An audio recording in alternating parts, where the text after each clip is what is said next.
الرحمن الرحیم. میرے محترم ناظرین، اللہ تعالیٰ کا ارشاد قرآن مجید میں من کفر باللہ من بعد ایمانہ الا من اکرہ وقلبہ مطمئن بالایمان، کہ اگر آپ کسی شخص کو اکراہ کریں، مجبور کریں کسی بات پر، وہ اس مجبوری کی وجہ سے کفر کا اظہار کرے تو اس کے ایمان پہ کوئی خدشہ نہیں پڑتا، کوئی ارادہ نہیں آتا، کیونکہ اس کے دل میں ایمان ہے. دیکھیں جن صحابہ نے امامت بنایا اور اپنی خوشی سے، اپنے رضاکاری سے جا کر اس غیر منسوب امام سے بیعت کی، وہ مرتد ہو گئے.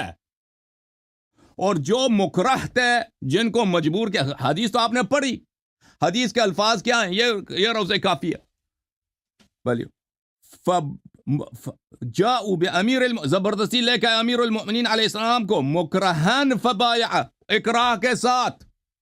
وہ بیعت اکراہ کے ساتھ ہوئی ہے. بیعت اگر آپ کفر بھی بکے نا، اللہ کو گالی بھی دے دیں کیونکہ آپ کو مکروہ کسی نے اکراہ کیا ہے، قرآن کہہ رہا ہے اس کی کوئی آپ پہ حساب نہیں ہوتا، آپ بالکل آپ چھٹی ہے، آپ اللہ کو گالی بھی دے سکتے ہیں.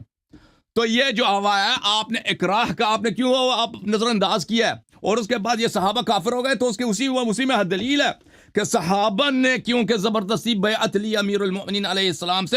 یہ قرآن مجید نے فرمایا ما محمد الا رسول قد خلت من قبلہ الرسل افان مات او قتل انقلبتم علی اعقابکم، کہ اے صحابہ جب رسول صلی اللہ علیہ وسلم مر جائیں، دنیا سے چلے جائیں، آپ مرتد ہو جائیں گے. یہ سورہ توبہ میں اللہ تعالیٰ نے سورہ آل عمران میں اللہ تعالیٰ نے بتایا تھا. تو یہ اسی وقت پیش آیا جب صحابہ نے اپنی جھوٹی امام بنا دی ہے اور اہل بیت علیہ الصلوۃ والسلام سے زبردستی بیعت لینے کی کوشش کی ہے. اور بھائی اگر آپ کوئی بات شریعت کے خلاف مجبوری میں کہہ دیں، مجبوری میں آپ سے کوئی بیعت کرا لیتا ہے، تو وہ اس سے بے ایمانی ثابت نہیں ہوتا. دیکھیں میرے محترم ناظرین، انہوں نے اپنی کتاب میں کیا نقل کیا. یہ ان کی کتاب ہے بخاری میں ملاحظہ کریں، یہ صفحہ نمبر 597، یہ حدیث نمبر ہے 3358. یہاں پر حضرت ابراہیم علیہ السلام کا واقعہ پیش کیا جا رہا ہے. مولوی صاحب اچھی طرح سے سن لو کہ ابراہیم علیہ السلام رسول پاک صلی اللہ علیہ وسلم سے حدیث نقل ہے کہ وہ سارا اپنی بیوی کو جا رہے تھے کہیں، ایک بادشاہ کے سرزمین سے گزرے، تو کسی نے بادشاہ سے کہہ دیا کہ ایک شخص یہاں سے جا رہا ہے، اس کی بیوی بڑی خوبصورت ہے، سارا بڑی خوبصورت ہے، فارسل الیہ فسألہ عنہا، تو اس نے بلایا اور اس کی بیوی کا پوچھا، پتہ چلا کس کی بیوی خوبصورت ہے، تو ابراہیم سے کہہ دیا کہ اپنی بیوی کو بھیج دے میرے پاس. تو اس نے فارسل الیہا، تو ابراہیم علیہ السلام نے بیوی کو بادشاہ کے پاس بھیجا. اور بھائی تم اپنی کتاب میں انبیاء کو تم نے اکراہ کی صورت میں اتنے مرسل نبی کو، بھائی علی علیہ السلام تو آپ کے نزدیک صحابی ہے، تمہارے کتاب میں ایک مرسل نبی جو نبی کریم صلی اللہ علیہ وسلم کے بعد سب سے بڑا نبی ہے، تم نے اس کو اتنا بےغیرت بنا دیا کہ اس نے اپنی بیوی کو، کیونکہ اکراہ ہے، ٹھیک ہے نا، اس نے اپنی اس کو کیا بادشاہ کے پاس بھیج دیا کہ اس کے ساتھ زنا کر لے. او بھائی اکراہ کی، اگر وہ ابراہیم علیہ السلام کو اکراہ کی صورت میں چھٹی ہے، بیوی کو بھیج سکتا ہے، تو علی علیہ السلام کو بھی اکراہ کی صورت میں، اسی حدیث میں اکراہ ہے. اگر اکراہ مجبور کیا ہے تو قتل نہ ہو جائے، اس کے شیعہ قتل نہ ہو جائے، سلمان ابو ذر مقداد سب کی اہل بیت سب کی جان بچ جائے، کہہ دے ابو بکر چلو تو بادشاہ، تو اس سے کچھ فرق نہیں پڑتا. اکراہ کسی بھی شخص کو آپ اکراہ کریں، اس کی کوئی شرعی حیثیت نہیں ہوتی. جیسے میں نے قرآن کی آیت پڑھی ہے نا، آپ کسی سے کفر کا کلمہ بھی پڑھوا دیں، بھگوان کا کلمہ بھی پڑھوا دیں اکراہ کی صورت میں، کہ میں آپ کو قتل کروں گا، آپ اگر میرے بت کا کلمہ نہیں پڑھیں گے، وہ اس سے کوئی کافر بھی نہیں بنتا. بھائی ظالم خلیفے کی بیعت کی تو دور کی بات ہے. اچھا جب یہ سمجھ آئی تو عزیزوں، ان کے اپنے کتاب میں، میرے پاس کتنا ٹائم ہے طارق بھائی؟ جی ابھی تو 4 منٹ چل رہا ہے. ان کے اپنے کتاب میں انہوں نے نبی کریم صلی اللہ علیہ وسلم کو کافر قرار دیا. جی انہوں نے اپنے کتاب میں، مولوی صاحب آپ پھنس گئے آج، آپ کے صحیح ترین احادیث میں نبی کریم صلی اللہ علیہ وسلم کافر ہے، اور اس میں کوئی اکراہ بھی نہیں ہے.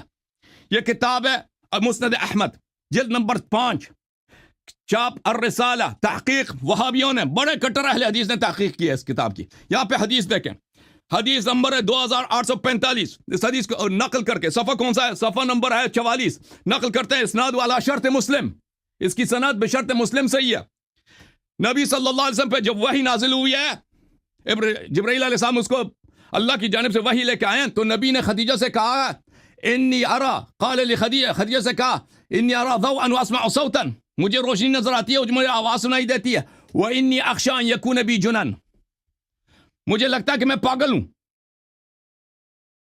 اے نبی کو اپنی نبوت کا پتہ ہی نہیں ہے. نبی کہہ رہا کہ میں پاگل ہو چکا ہوں. اور جو نبی کو او شیخ جو نبی کو نبی کے بجائے پاگل سمجھے وہ مسلمان یا کافر ہے.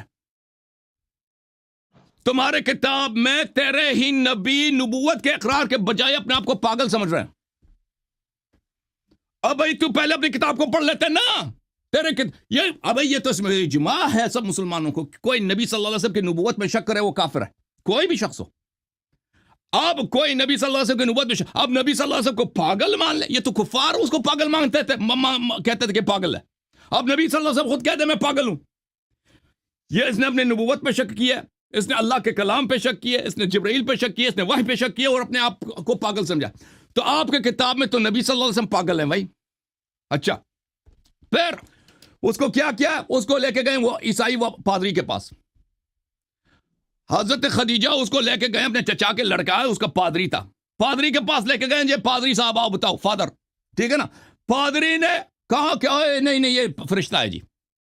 نبی اپنے آپ کو پاگل سمجھ رہا ہے اور ایک عیسائی پادری اس کو سمجھا رہے ہیں کہ نہیں بھائی آپ پاگل نہیں, آپ نبی بن چکے ہیں, ٹھیک ہے نا. اور لیکن پادری اس پہ ایمان بھی نہیں لاتا, کلمہ بھی نہیں پڑھے. مزے کی بات ہے, کہتا اگر میں زندہ رہا تو میں آپ کی نصرت کروں, کلمہ ولمہ پڑھتا نہیں ہے, ٹھیک ہے نا بھائی. تو یہ واضح ہے ان کی کتاب میں نبی صلی اللہ علیہ وسلم کافر ہے. پھر یہی نبی ان کے اپنی کتاب میں کہ ان کو اپنی نبوت پہ اتنا شک ہو جاتا ہے کہ یہ بار بار خودکشی کرنے کی کوشش کرتے ہیں. یہ بھی ان کی کتاب بخاری چاپ دار احیاء التراث العربی ملاحظہ کریں.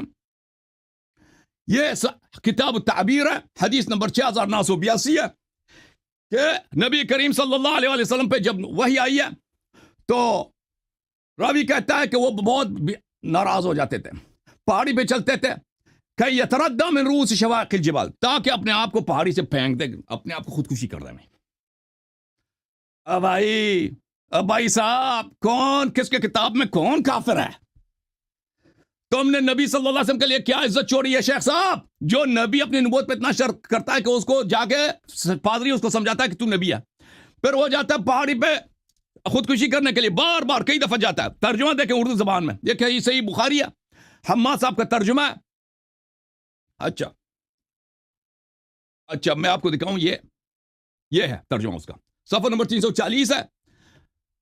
ہمیں یہ خبر پہنچی ہے کہ یہ عائشہ کی حدیث ہے کہ اس وجہ سے قدر غم تھا کہ آپ نے کئی مرتبہ پہاڑ کی بلند چوٹی سے خود کو گرا دینا چاہا, لیکن جب بھی آپ کسی پہاڑ کی چوٹی پر چڑھتے تاکہ اس سے خود کو گرا دیں تو جبرائیل علیہ السلام نمودار ہو کر فرماتے یا محمد آپ یقیناً اللہ کے رسول ہیں. جو نبوت پہ شک کرے وہ بھائی کافر ہے کہ نہیں ہے؟ یہ نبی صلی اللہ علیہ وسلم بار بار اپنی نبوت پہ شک کرتے ہیں, کبھی خودکشی کرنے کی کوشش کرتے ہیں, کبھی کہتے ہیں میں پاگل ہوں جی, میں پاگل ہو گیا. یہ آپ کے کتابوں میں نبی صلی اللہ علیہ وسلم کی اہانت صحیح احادیث کے ساتھ آپ کے کتب میں نے ثابت کر دیا. آپ نے جو ہماری کتاب میں دکھائی ہے وہ اکراہ ہے, اکراہ ہے. قرآن کی آیت ہے, جو شخص اکراہ میں اللہ کو گالی بھی دے نا تو اس سے کوئی بات خاص نہیں ہے, اس کو جائز ہے آپ اللہ کو گالی دیں. اب عمر ابوبکر کی خلافت تو یہ تو آسان سی بات ہے, ٹھیک ہے نا. تو آپ ثابت کریں کہ اہل بیت علیہ السلام نے اپنی رضا سے کسی کی بیعت کی ہو, مجبوری میں کہ میں آپ کو ذبح کر دوں گا, آپ کے شیعوں کو ذبح کر دوں گا, آپ کو قتل کر دیں گے, آپ بیعت کر لیں. یہ اس سے یہ اس کی کوئی ویلیو ہے ہی نہیں جناب, اس کی کوئی ویلیو. آپ کے اپنی کتاب میں اتنا بڑا نبی ہے حضرت ابراہیم علیہ السلام, اکراہ میں اس نے اپنی بیوی کو بھیج دی بادشاہ کے پاس. اب بھائی کیا کہتے ہو, وہ صحابی زیادہ اہم ہے یا انبیاء زیادہ اہم ہے؟ جو بیوی کو بھیجتا ہے بادشاہ کے پاس, ٹھیک ہے نا, وہ اکراہ میں جائز ہے بھائی. قرآن کی آیت تک شاید میرے پاس مزید مواد ہے لیکن میرے خیال میں ٹائم اتنا کافی نہیں ہوگا. 1 منٹ ہے ابھی 1 منٹ ہے, چلیں ایک اور آپ کو دکھا دیتے ہیں بھائی کہ وہ اپنے نماز میں نبی صلی اللہ علیہ وسلم نے کیا کیا بھائی, اللہ کے لیے نماز پڑھنے کے بجائے اس نے بتوں کی انہوں نے پوجا کیا. نبی صلی اللہ علیہ وسلم نے نبوت کے بعد بتوں کی پوجا کیا. اچھا جو بت کی پوجا کرے بھائی وہ کافر ہے, مسلمان ہے, لازم بات ہے کافر ہے. یہ سورۃ النجم افرائیتم اللات والعزی ومناۃ الثالثۃ الاخری. نبی صلی اللہ علیہ وسلم نماز کی حالت میں تھے, نماز پڑھ رہے تھے, بخاری میں بھی ہے, طبری نے بھی روایت کیا ہے کہ صحیح سند کے ساتھ ہے. اور بھائی بت کی پوجا کرے وہ کافر ہے, مسلمان ہے. مولوی او بھائی تم نے کہا کہ نبی بتوں کی پوجا کرتے تھے, یہ ہے بھائی دیکھو, یہ اس کے ذیل میں کئی ایک روایات ہے کہ نبی صلی اللہ علیہ وسلم نماز پڑھ رہے تھے تو شیطان نے ان کے زبان پہ کیا ڈال دی, یہ الفاظ ڈال دیا کہ انہن الغرانیق العلا، کہ یہ مکے کے بت، یہ تو بڑے خوبصورت پیارے پیارے خوبصورت سفید رنگ کے نوجوان ہیں. شفاعتہن ترتجا، علامہ صاحب ان کی شفاعت کا ہمیں امید ہے کہ یہ بتیں ہماری شفاعت کریں. یہ نماز کی حالت میں پڑھی ہے، مشرکین بھی خوش ہو گئے، مشرکین نے بھی ان کے ساتھ سجدہ کیا. جی ہاں، نبی صلی اللہ علیہ وسلم بت پرست بن گئے تھے جی مکے میں نبوت کے بعد. جی ہاں، نماز کی حالت میں.